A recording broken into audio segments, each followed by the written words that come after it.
Menjaga suara dari kecurangan.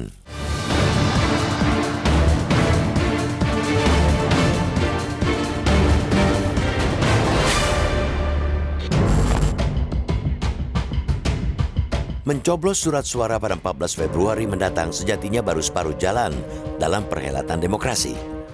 Perjuangan masih belum usai karena ada tahapan lain yang terbilang krusial dan rawan kecurangan. Perjuangan itu ialah menjaga agar ratusan juta suara yang sudah diserahkan tidak dinodai, tidak dimanipulasi oleh para pencoleng demokrasi. Mereka tidak segan-segan menyerobot, mencuri, mengutak-atik, dan menyabotase kedaulatan rakyat demi keuntungan diri sendiri. Mereka rela mencederai demokrasi. Mutlaklah bahwa aksi pencoleng harus diatasi, kawal suara menjadi kuncinya. Jangan sampai surat suara yang telah dicoblos di tempat pemungutan suara atau TPS berubah di Pusat Tabulasi Nasional Komisi Pemilihan Umum atau KPU Republik Indonesia. Ada banyak modus kecurangan yang patut diwaspadai. Salah satunya ialah penggunaan surat suara yang tidak terpakai karena tidak sepenuhnya pemilih menggunakan hak memilih mereka. Berdasarkan pengalaman pemilu sebelumnya, ada sekitar 18 hingga 20% pemilih yang tidak menggunakan hak mereka. Memakai perhitungan 5 tahun silam, maka tahun ini ada lebih dari 36-40 juta kertas suara yang berpotensi dimainkan dengan jumlah daftar pemilih tetap atau DPT 204,8 juta orang.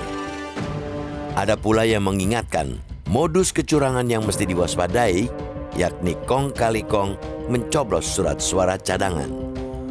Praktek culas tersebut terjadi ketika perbedaan suara antar calon sangat tipis, sehingga membutuhkan suara tambahan yang dicuri dari surat suara cadangan.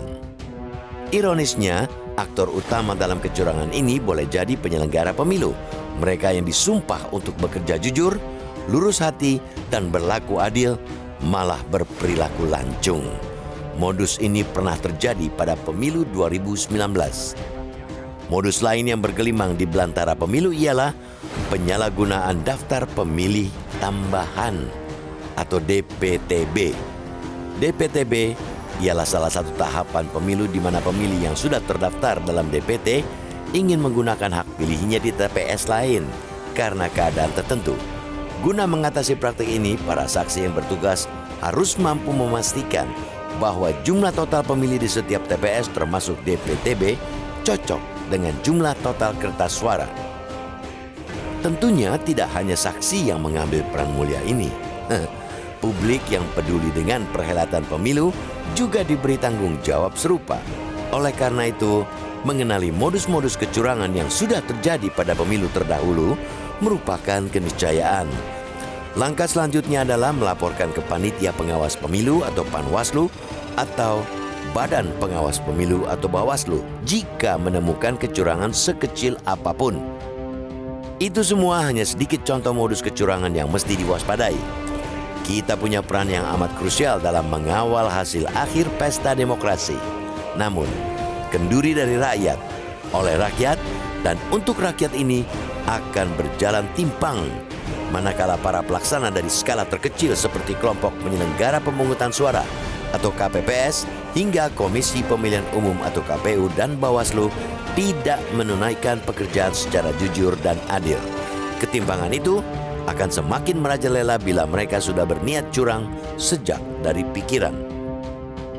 Mengingat hari pencoblosan sudah semakin dekat, melalui forum ini kita menyerukan para penyelenggara untuk menggaransi pemilu berlangsung bersih, jujur, dan adil.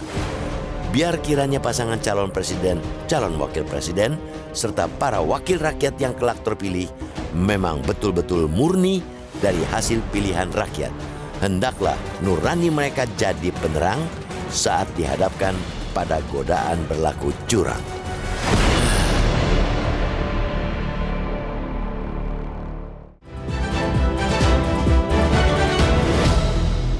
Jelajahi cara baru mendapatkan informasi. Download Metro TV Extend sekarang.